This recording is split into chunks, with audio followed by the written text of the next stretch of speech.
Hello, everybody. Welcome to Bill and Ammon's Bogus Hangout. We have Doc Sheldon with us today. Hi, Doc. How are you? Very good, Bill. How about yourself? Good. Good. I'm starting to see a bunch of questions in places like Twitter asking how do we optimize for birds? Here we go again. Like optimizing for rank brain, right? Yeah. Or optimizing for hummingbird, right? Yeah. It's 3 updates in a row from Google where there's no actual optimization possible. Yeah, and I don't think it's the last one we're going to see like that. No, it makes sense. Yeah. So I just wrote a blog post this morning. It was how Google might identify entity relationships looking at question and answer sites. And it described how they might use natural language processing to parse the questions and answers on those Q&A sites to identify what kinds of questions are being asked. Like, who is Barack Obama married to? And then on the same page, you would have Michelle Obama as an answer. And Google could identify who the people are, who the entities are on that page, Barack Obama and Michelle Obama, and identify the type of relationship that was being asked about. Who is his spouse? Now, I have not done Q&A pages. I've done some fact pages, but Yeah. am I remembering correctly, with a Q&A page, you're supposed to be focusing on one question on the page versus 20 questions? Well, Is that right? There are pages like Quora or Google or Yahoo Answers where people ask questions and then people answer them, as opposed to FAQ pages where somebody asks questions and then answers their own questions. Because it would seem to me, it's kind of like it would seem to me to be confusing to the algorithm if you had 10 questions on the page and one was asking who Obama was married to, another was asking what's the most efficient electric vehicle. It's just kind of. I would think a tighter focus would be more productive from a search engine standpoint. It tries to identify what the question is and then what the answer is, and then what the relationship between the question and the answer might be by seeing if it fits a template. So when someone asks, when was Donald Trump born?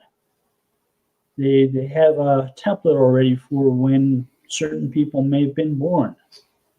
That if they do natural language processing, they can identify the words in the question and understand what they're asking about.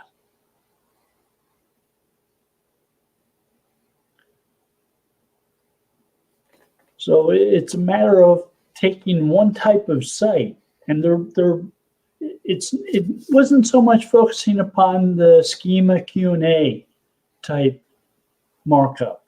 It didn't talk about schema at all. And it wasn't talking about pages on your own website where you're asking and answering questions.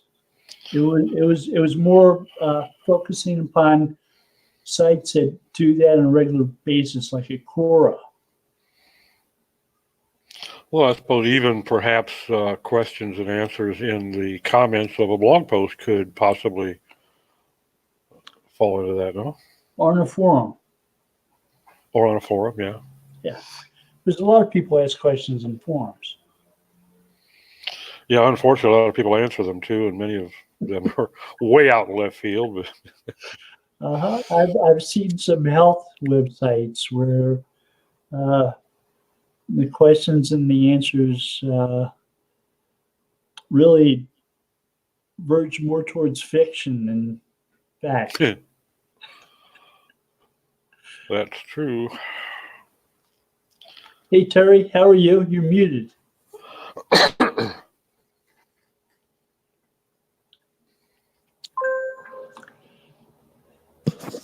Oh, I'm not too bad. That ain't what I heard, Terry. Oh, well, yeah, it's probably true too. In regards of last week, we were talking about a few things, and I did a little more research on Good. it. In regards to Majestic SEO, it's called Topical Trust Flow, and I can drop a link here. That describes it. It includes both internal and external links to a page in that calculation. And what I've found it really good for is when you're doing backlink review, Yeah. and looking for that kind of information, those are set to topics. Often, like for instance, a lot of the directories are internet, right under the internet heading. So you can easily see what kind of links a person has and what the topic is. So I think it helps. Are they basing that a lot on anchor text?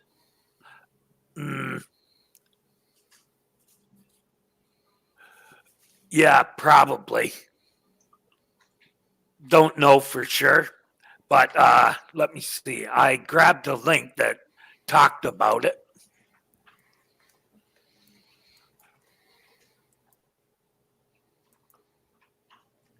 Now this There is we go. Majestic, so this is Dixon's old company. Yeah. It's not the new It probably, but it also, I think, is using ontologies, and it looks like at the relationship between links on a page. That there explains how topical trust flow is calculated, and I'll include it in the notes on SEO Dojo Radio, and we'll talk about that another time. I'm gonna paste it in the comments Yeah. here too. Oh, right. Okay. On Google. Topical trust flow. Yeah. But I found it quite interesting, and a way to find topics, at least, of a page, which could indicate some entities. And yeah. And then after the show last week, I remembered about the taxonomy that goes with the product. Yeah. I don't know what they call it these days. We used to call them the shopping feeds. But now I think they're called product feeds. But they're pretty much just hierarchical categorization. Yes. So they're not quite an ontology. They don't have the relationship aspect between the categories that an ontology would. Yes, only the categories and subcategories you could get. Right. But there is like a hierarchical thing to, Yeah. it is in that regards. So you could categorize products based on it. And actually, when I thought about it, I thought it'd be a good way for if I was writing a program, use the same taxonomy from that, right? Use that for your categories, and that way they'd be the same on shopping as they are on your website, etc. There was a patent that came out from Google a few weeks ago that said, okay, we can distinguish between products and accessories for those products by looking at the product feed. Right. Because, if you look at the actual feed, Bill, there is a lot of information going into it. So Google said, when someone searches for an iPhone, we can show the pages that are about iPhones rather than the pages that are about iPhone chargers or iPhone and batteries. There's also would be a category for the iPhone accessories, I'm pretty sure. Yeah. Right. And you would also have the different versions, etc., all with SKU numbers. Mm-hmm. Right. So being aware of those product feed categories is useful. yeah. Oh, yeah. I think they would be pretty useful because Google must understand products that are labeled like that. And people are giving them the product feeds. Right. Oh, yeah, a lot of people do. In my opinion, if you have a retail outlet and you're not using it, Yeah. you're leaving a lot of money on the table, especially if you have a good price point. Well, with Google providing images of similar items in search results, image search results, you get those similar items by providing product feed information to Google. Like I said, there you can also add. I think you can also add your own categories. Don't quote me on that. I know you can do SKUs for sure. Well, with the similar items with the product feeds, that was enough to convince Amazon to submit product feeds to Google, which they had never done before. Yeah, I can believe that. I guess they were experimenting to try to see if it made a difference. Yeah. And another place I thought of where you could get categories for Google would be from Google My Business, GMB, categorizes websites and etc. as well. And So those are categories for businesses or for what they sometimes refer to as local entities. yes. Yeah. But that's, another way that you can categorize pages. When after our discussion last week, it started. Well, I know they like anywhere where there's large amounts of data. Yeah. And if they're using that data or that taxonomy in AdWords type way, you can bet that they've done some machine work on that as well, machine learning, etc. So one of the places where I saw them using the Google My Business categories was they said on searches for things like things to do in Toronto, things to do in Carlsbad, they'll try to diversify the things that the businesses that they show or places that they show points of interest. In local search, that is huge. Is that a taxonomy or an ontology? I always get the two mixed up, Bill. I don't want to mix anybody else up. It's a taxonomy because it's purely categories. Okay. It's when it's not purely categories because they do have a relationship to a place. Because it's like things to do in Toronto. Right. So if you take a taxonomy and can associate it to an entity, it becomes an ontology? Because you're showing relationships. Oh, hey, I finally understand it, man. I should have went to school with you a long time ago. So when I do a search for things to do in Carlsbad, and it shows me Legoland. Okay, so I don't have any kids, so I'm likely not going to go. But there's a relationship between that amusement park and this location. Right. So it's an ontology. Right. So that's what I was saying last week when we were talking about the image search. And the results of the image search were showing entities related to a search. So I did searches. So I'm going to Italy next week, so we're not going to have a show.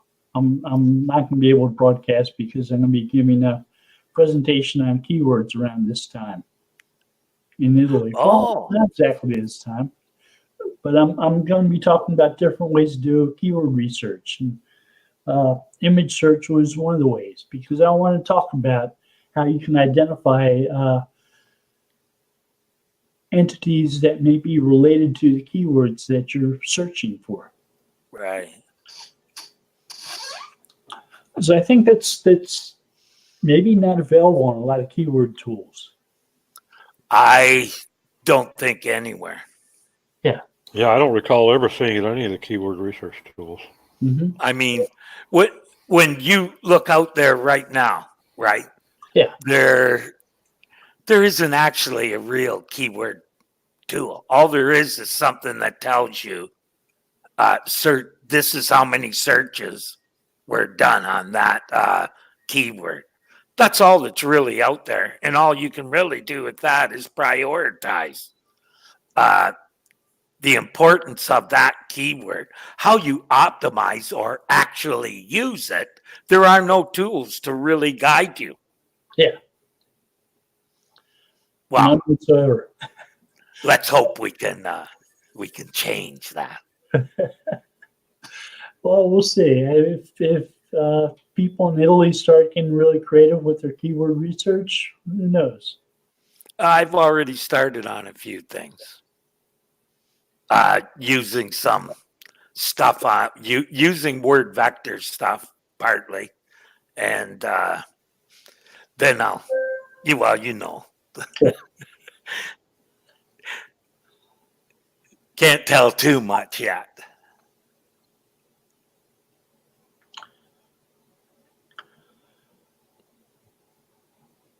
So, do you remember 6 months ago or so, Danny Sullivan was talking about neural matching?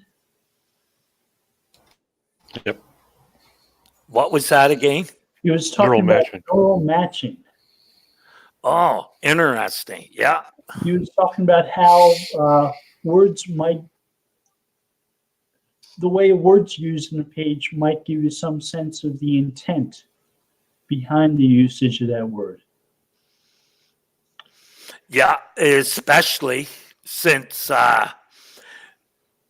using natural language processing, verbs show some sort of intent. Right. And they're at the point where they can now do that. So the hummingbird query, the example that they used for hummingbird was, can you show me a place that serves Italian food that's inexpensive? The word place could possibly mean restaurant. Oh, right. Or it could mean ranking, as in first place, second place, Right. third place. So Right? it looks at the context. It looks at the context and says, okay, they probably want a restaurant for the word place.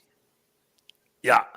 I've been watching a program, kind of. That's why I was a little late. I've been binging Silicon Valley, and the technology in that is using neural networks to speed up storage, and it's interesting technology anyway. But they basically do that, and it trains itself. I was excited this morning. I found a new patent from Google about determining word senses using neural networks, which sounds really interesting. What was that again? It's determining word senses using neural networks. So our word place being a restaurant or place being a rank, those are Right. different meanings or senses of the word place. So a neural network could be used to help decide which meaning is intended. Right. So I'm going to have to deconstruct that patent while I'm in Italy, I guess, or unless I can do it before then. I'll try. Yeah. And Well, go ahead, Terry. was it Rank Brain or Hummingbird that David said word to vector was part of that? Rank brain. Rank brain. And the difference between rank brain and something like BERT is rank brain doesn't understand context. So if you have the word bank, rank brain doesn't know whether or not you mean a financial institution or the side of a river bank, right? Or a blood bank. Or a blood bank. So BERT. So it has to use the other. It has to use something else to figure out the context to figure out which kind of bank it is. Right, like BERT. BERT? BERT. Yeah, you mentioned this before. I gotta read up on that next. This is the most recent major update. Google announced this week that they're using BERT now. So if you didn't catch that, I haven't successfully memorized what the BERT stands for yet. It's a mouthful. bidirectional encoding. Okay, so people say that they likely came up with the acronym first and then what the words meant. So, That sounds about par for the course. yeah. Mm-hmm. See. So the Google blog post was titled "Understanding Searches Even Better Than Before." And I'll give you a copy of that, Terry. And it's also actually taking into consideration some of the articles that it used to consider stop words to be shoved aside. Things like to and from that would normally be discarded in their analysis can be important. Yes, because so, when it's not phrase matching, those things actually mean something. Exactly. There are some really good examples in that post from Google on how BERT might interpret things like stop words. Excellent.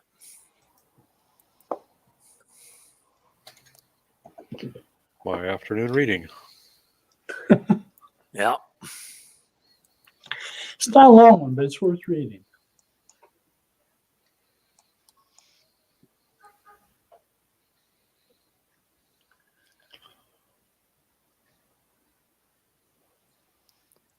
There's no date on this. They're not dating anymore. Okay. Oh, yeah, there is. October 26th. Oh, that's not that long ago. 25th, yeah. That's only 3 days. Yeah. Oh, so I'm not that far behind. Okay. Oh.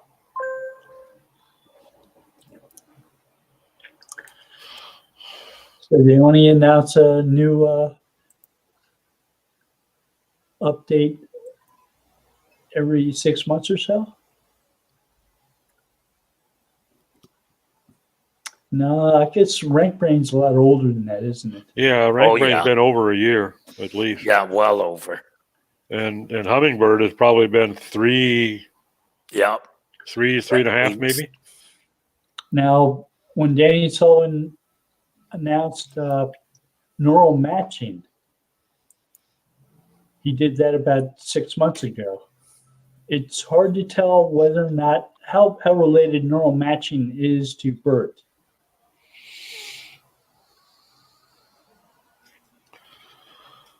Well, to me, they name some of their processes in such a way that to the engineer in the group that did it, it makes perfect sense. Yeah. But it can be somewhat ambiguous and it's really hard to say. So, yeah, I could see BERT being considered neural matching to some degree, but who knows if that's how they would look at it. So there was a paper called deep relevance ranking using enhanced document query interactions that is supposedly related to neural matching.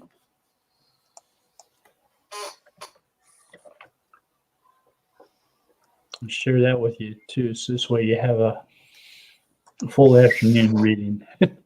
There you go. Trying to keep us off the streets, T. Mm. The streets will I be don't grateful. need any help with that. The streets will be eternally grateful. No, I don't go out much these days.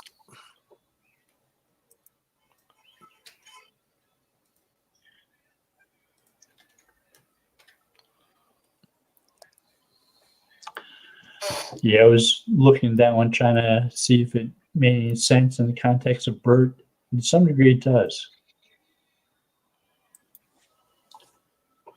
Well, there's so many things, just like we talked about when they first came out with rank brain. There's so many things that, processes that they use that can work well both for analyzing a page or analyzing a query. Yeah. Yep. That's why trying to optimize for their algorithms. You can't optimize for rank brain. Well, we were saying, I think it was just before you popped in, Terry, that Bill said he already saw a post about optimizing for BERT. Yeah. Good luck with that, buddy. And it'll go on for another year and a half, too. At best, to optimize it, you can, categorize your site right. Choose the right words for your copy based on what you're targeting. And, that's it. The rest is luck. I don't care what anyone says. So good planning makes luck. There's a definite connection between Hummingbird, RankBrain, and BERT, in that all three of them focus upon rewriting queries to make the information within them easier to find. And in some cases, right, re-ranking, because I don't care if you're adding in stuff that isn't in other queries, then you're re-ranking. Because something, gets moved around. So that's re-ranking.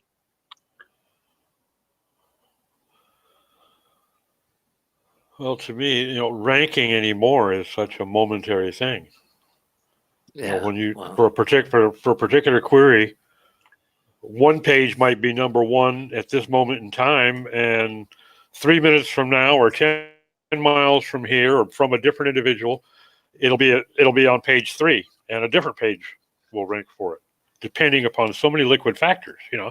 So I almost bristle anymore when I hear people say rankings, because if you're not talking about this particular SERP right at this moment in time, rankings are, they're an ephemeral thing. You can't possibly attach any importance to them. I mean, you can see trends, sure, but to say I'm in position 3 when last week I was in position 9. Yeah. Well, first of all, you don't do it weekly. Well, yeah, but I mean, you can't put any real importance to. I can show you reports that line up almost for years.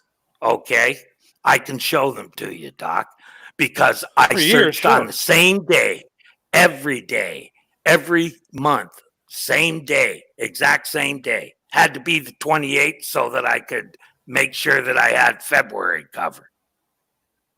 And that also gave me 3 days to set up a report to give to the client. But what I did not see that. And that was using SEM Rush. Yeah, Terry, but you're talking over years. Yes, I agree. But even month to month, Doc, didn't see that much flux. Things have Once changed. you're established, the way that Google looks at your query, the way that Google looks at your page has changed over years. It's changed over the last couple of months even. Yeah. Okay. So to me, the importance when you could go in 1999 and say I'm in position 3 as opposed to position 33, that meant something. And you could say that I rank number 3 and my competitor is in position 10. That meant something. Today, it means a lot less because it can be so damn fluid. That's what I'm saying. But we have other issues too. For Huh? instance, we have other issues too. For instance, it's not a bad idea to look up your keywords on something like Google Trends to see if there's been changes in searchers' interest for those terms. Yeah, I was sometimes also using that to trend new stuff too, right? Yeah. New. The thing that you think is going to be a killer keyword because it's got like terrific search volume, and you look it up in Google Trends and see that it was a really popular term 10 years ago. And Not anymore. Not anymore. Say, maybe this isn't the best term to use. So a lot of that Google Trends is interesting for keyword research and stuff as well. Yeah. I think the days of, you got to sit down and really analyze and look at more than one thing, especially if you want to hit new trends and new keywords and stay where you are already. And when Doc, when things change, I change the pages. So I have not found much trouble maintaining positions, but I don't check them or use them other than to get a idea of how I'm doing over the whole set. If someone comes to me with vanity keywords, I just, yeah, you're muted, bud. Doc, you're muted. Yeah, vanity terms are a waste of effort. Yeah. And your billable time. Yes. And I always tell them, you want it? Sure, I can do that, but, not going to make you any money. Going to cost you. Yeah. You pay one way or the other.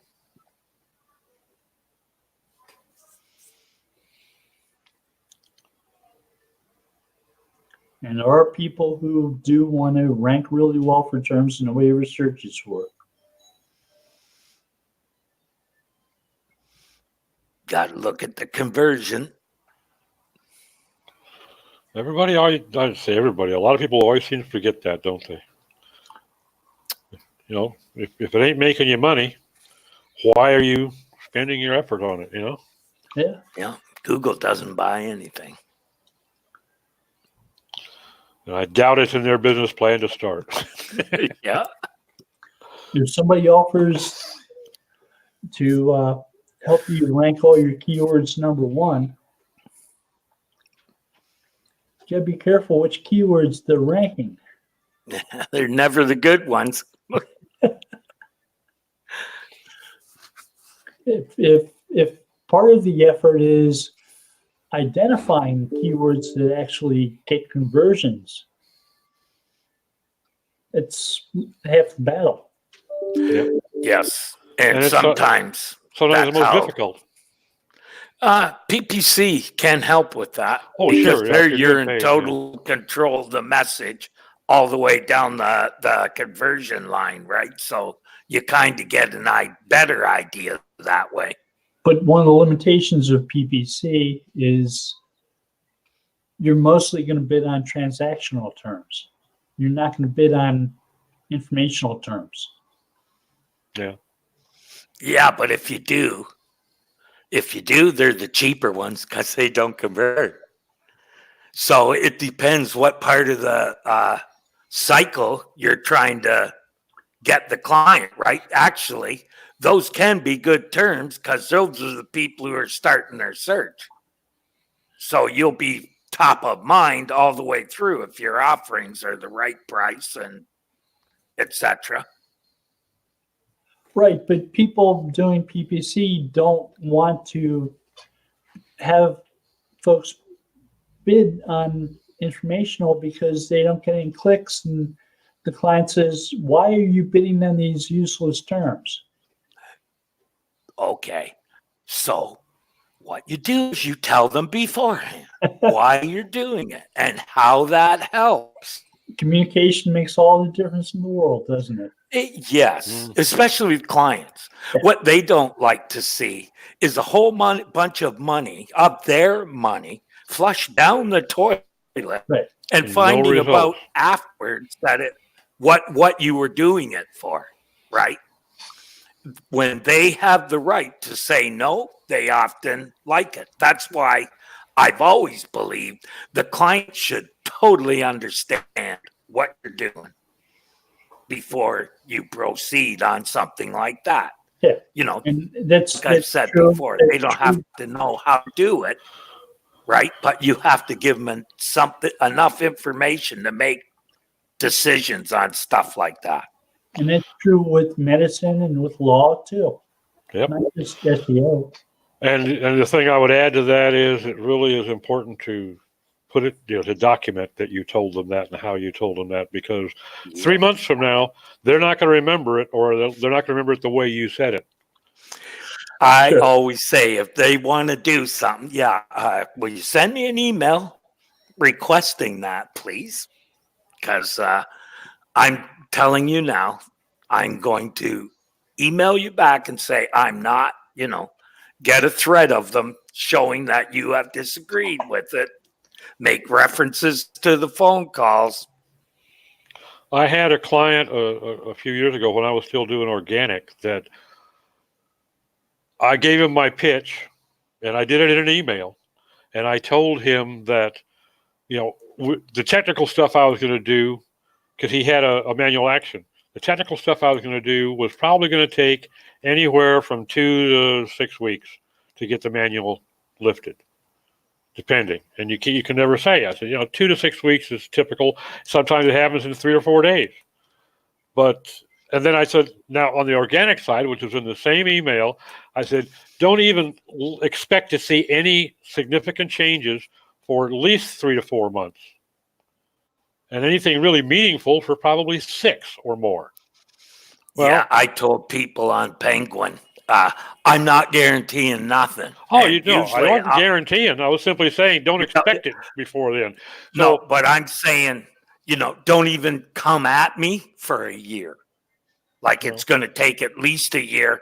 And my true feeling is that once you get hit hard by Penguin, all trust has been sucked from that domain.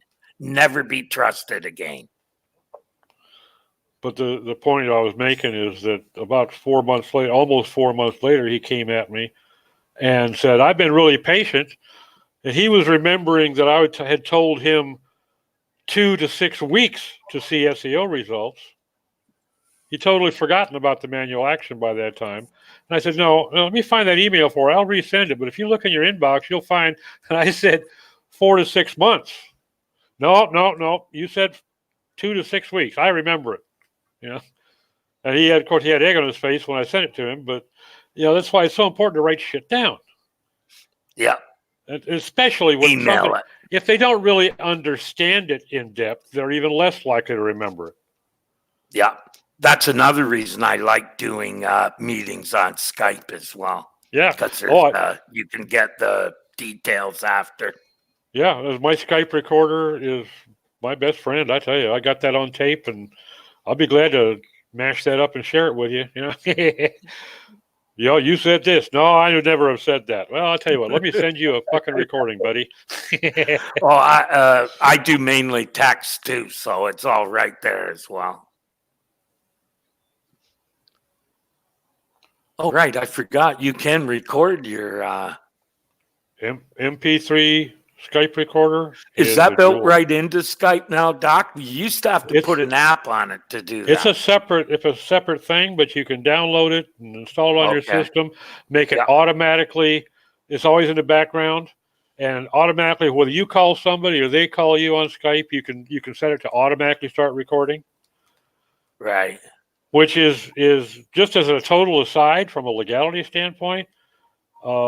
California, for instance, is a two-party state.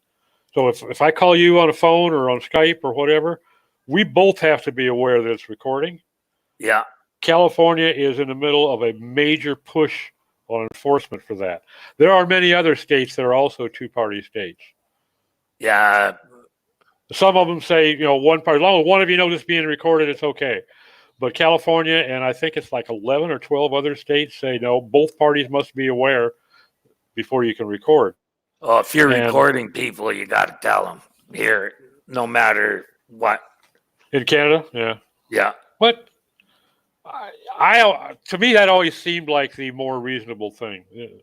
Well, if you call me, what good does it do to protect me that we're being recorded if I don't know? yeah, well, most places now are recording for customer service and to verify. Yeah, what but most of them actually will tell you at was the said beginning of on the call phone. too. We're Yeah. gonna, yeah, and but the one of the things that I read in this article was that no, it wasn't. Excuse me, it was in a webinar I was listening to, that California has reached out to many of the sites that offer these apps, like my MP3 Skype recorder, and wanting, they would like to see the data.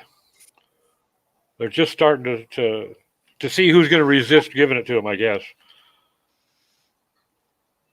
So because MP3 Skype, it's very easy for the app to send back the fact that I recorded a 20-minute conversation on such and such a date. Yeah, and some people set it to always come on, and everything they say on there would be recorded. So I've started telling people every time I get on the line anymore, do you mind if I record this call? Just it saves me trying to slow you down while I write my notes. Yeah, if I call any business now, I just assume they're recording. Yeah.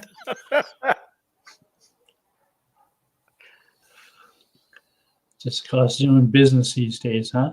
Yep. Yeah, well, Privacy is a thing of the past. that's for sure. Somebody asked in Twitter last week,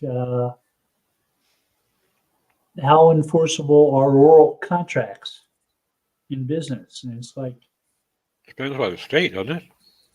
no, a contract is a contract. An oral contract in most states are enforceable if they're valid contracts. The difficulty comes in proving that you actually had a contract. Well, does the basic three elements come into play most places? The basic three elements, I'm not sure what those are. There's Well, meeting of minds. There's got to be what's being provided with a service or a product, and what the time frame is, and what the cost is. Without any one of those three basic elements, it's not a contract under federal law. Okay, so there is no federal law of contracts. I beg your So pardon. state, probably. Beg your pardon. I have been involved in a lawsuit. There's a law of contracts that supersedes any jurisdictions. A contract is an enforceable, agreed to exchange for value. That's simply it. Well, when I was with a company that got sued by the federal government for a contract not being fulfilled to their satisfaction, Yeah. I was in the courtroom when they were citing federal standards that said that this was a contract because this was fulfilled, this was fulfilled, this was fulfilled, this didn't get fulfilled. And then they were citing federal standards, and it was a federal court. So I'm assuming it was. Murder is murder. It's not federal, it's not state. Murder is somebody dies. Okay. Somebody killed somebody. Same type thing with contract. Two people agreed to something. You have a contract, you don't have a contract. When it comes to it's a federal offense, you have a crime, you have a list of elements that each need to be proved for something to be crime. And so that's how you have federal versus state criminal laws or federal versus state civil laws. You have elements that need to be approved. And with contracts, it's basically the same in federal or state. You have the simple elements, like a murder. Somebody dies. Somebody killed that person. You have, and that's what I mean. There's no federal law of contracts. It's a law of contracts that means you have two parties. Somebody agrees to do something or to not do something in exchange for value. And there needs to be a meeting of the minds between the two parties.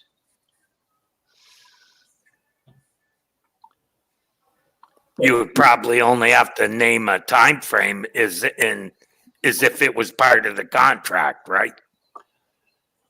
It's usually if it's not named, it's usually within a reasonable amount of time. Yeah. Oh, reasonable amount. Depending Okay. on the expectations that people agreeing to the thing. Okay. Well, sometimes you say it's going to take 6 weeks and they expect it tomorrow. That happens. Well, it could be if there's a standard within a certain industry. Yeah, some people think I'm crazy. 25 years in the biz, never signed a contract once. Never. But you've agreed to contracts orally. Yes, and I've given them a proposal with deadlines, like as if it were a contract. It's Statement just of not. work? Pardon me? Statement of work? Yeah. And when No, it that's a has to be contract. deliverable, but I don't really call it a contract. It's a loose agreement for the work. I do probably half of my, or even maybe 2/3 of my stuff is on a written proposal with a scope of work and terms and conditions on it. But it's 1 page, maybe 2. Yeah. And the only time I really get into a contract is if I'm dealing with a large corporation, or I know that they've got 16 departments they're going to want to get their skinners on every damn decision. I want everything nailed. Well, you agree. Another one that's new. I've signed 2 NDAs in my career, and they were the 2 worst freaking deals I've done in my whole life. Assholes, all of them. I offer an NDA routinely.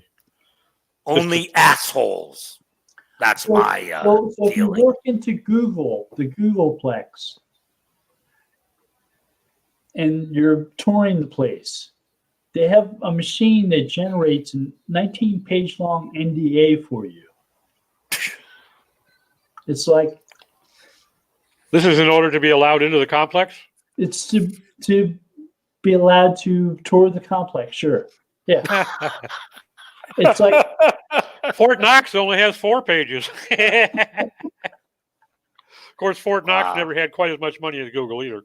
you don't have they'll like print this out. It takes 19 minutes to generate. They'll print it out. They'll hand it to you to sign, and expect you to sign it without bothering to read it.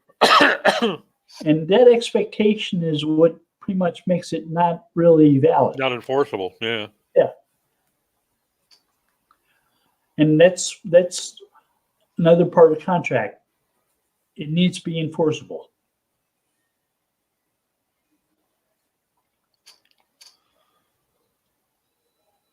Well, unfortunately, if the real intent is there, most sharp people can find a way to get out of a contract, unless it's really a good one. If they don't mind, or if they're setting out to screw you over, there's usually a way for most contracts to make that happen. So to the degree it keeps honest people honest.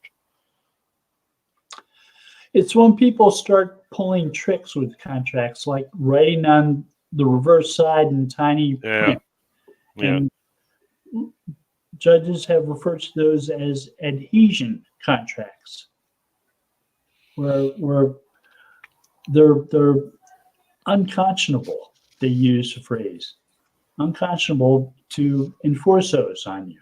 I would agree with that. They hid the terms in the back of the contract in tiny lettering. It's like writing on your webpage in tiny lettering to optimize your page. It's like where'd somebody get that idea? Why would you give someone a 19-page contract? NDA.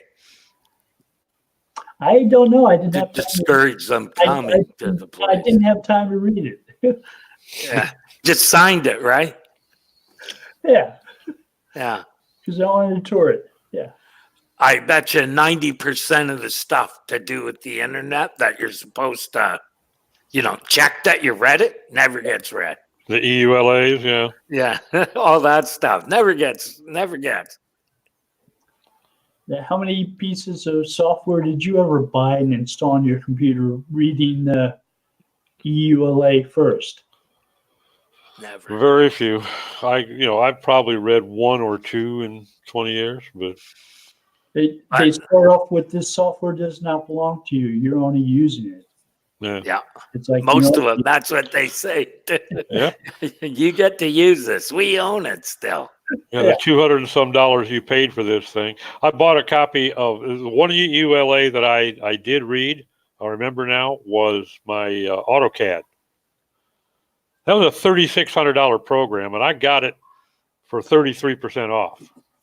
And for $2,400, you can bet I read that son of a bitch. And it was the same thing. It was a license to use. Had all their terms and conditions. If I violated those terms and conditions, if I tried to break down the code or share it with somebody else, I had to give it back. I had to give them any works I had produced with it and be responsible for, I was accepting responsibility for their legal and collection fees and all this. And I thought, holy crap. I just want to draw pictures, man. If somebody sold you software with the right to not only use it, but to reproduce it, sell it to other people, how much would that software cost? Be a lot more than $2,400. Yeah.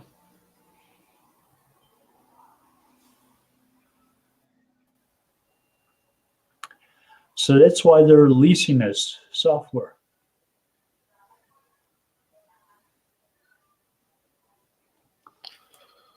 Well, I suspect that EULAs get it, actually followed through on, enforced as often as they get read. But they keep honest people honest. Yeah. There are people who take programs, print them out on CD-ROMs and resell them. Yeah. Oh, there's a lot of that down here. Programs and music. My God, the pirated music down here on CDs with some of them are printed, on a desktop printer, but some of the labels are actually handwritten on the CDs. No. I mean, it looks like your niece might have ripped this at home, and the guy's got boxes and boxes of hundreds or thousands of CDs, and he's made 50 copies of this one, and every goddamn one of them is a handwritten label.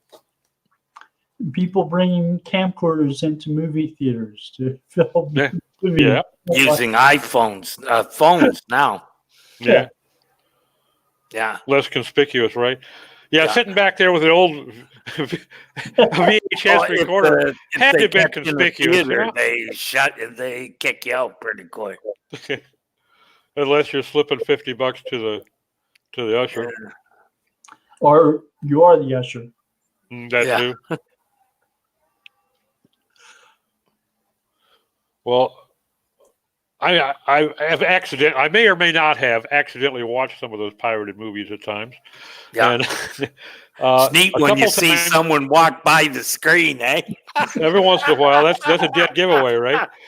But sometimes the angle of viewing is so good that that the guy is actually up there in that little window where the projector is. I understand that in some cultures, when they film shows like that, they have people from the audience acting along. They've reached some level of stardom for their participation in filming those.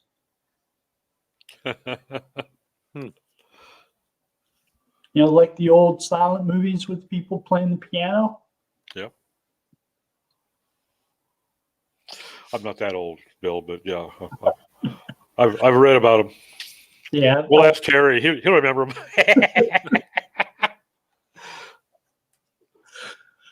You're older than I am, man. A little bit, not much.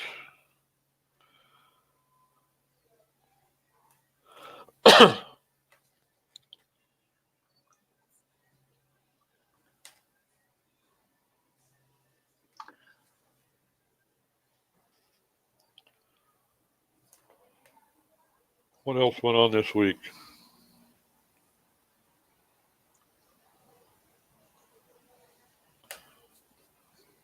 About it as far as SEO news that I can think of. So it's when a new update comes out. They update every day. 2 or 3 times.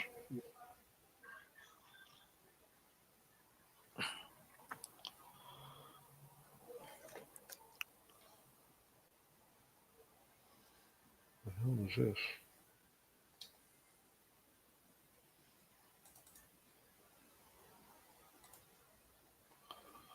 Well, I got some good reading to do this afternoon.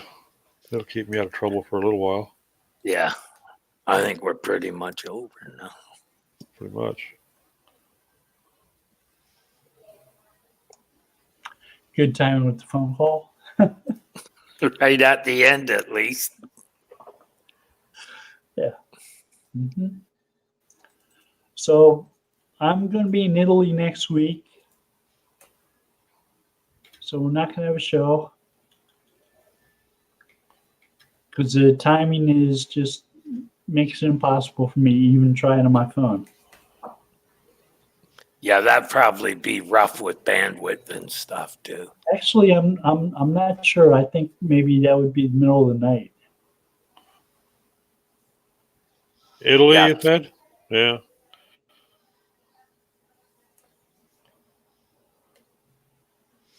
All right. Mm-hmm. Well, like right now, it's coming up on 11 p.m. in Moscow and 8 p.m. in London. So it's probably like 9 p.m. right now in London. So the hour wouldn't be too bad. But yeah, the bandwidth if you're doing it from over your cell phone, that could be a booger.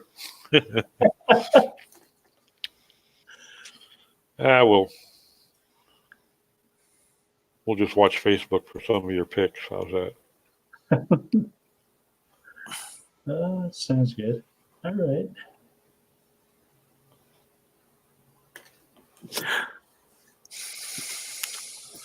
Well, I'll catch you all in 2 weeks then, and stay with Google updates.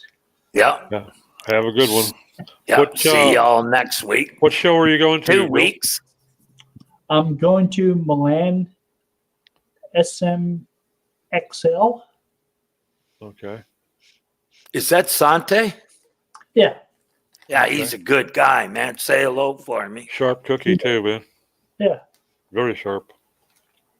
Yeah, I've known him for years. Yeah, I'm looking forward to it.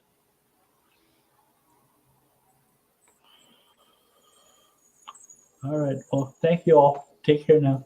Later. Bye. Bill, did you actually